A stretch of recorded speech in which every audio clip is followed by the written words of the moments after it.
Charles Byers says he's a regular guy, but he's missing a loved one who lost his life as a result of drugs. 167 days ago, my son David died because somebody sold him this poison.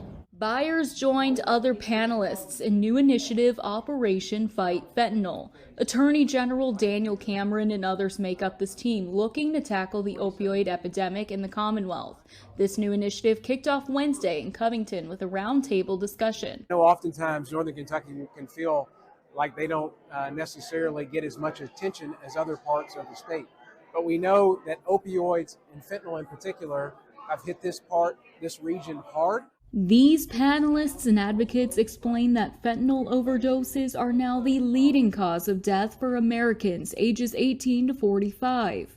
Data from the Centers for Disease and Control support that, and Kentucky ranks high in overdose deaths, with 2,250 Kentuckians reported to have lost their lives as a result of an overdose in 2021.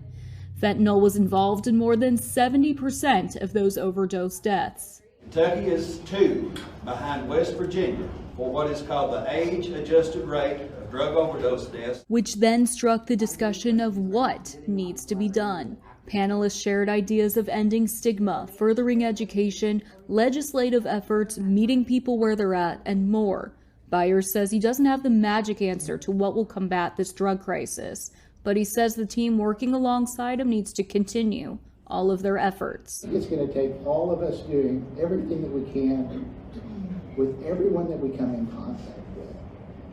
Addiction is a disease, and at some point we have to talk about it. Attorney General Cameron says it's important to continue to talk and listen, but his efforts include moving beyond discussion and into acting on what can be done. But actually taking action and funding programs and helping with interdiction efforts. Because the goal is to put an end to this opioid epidemic. In Covington, Katie Fourcade, Spectrum News.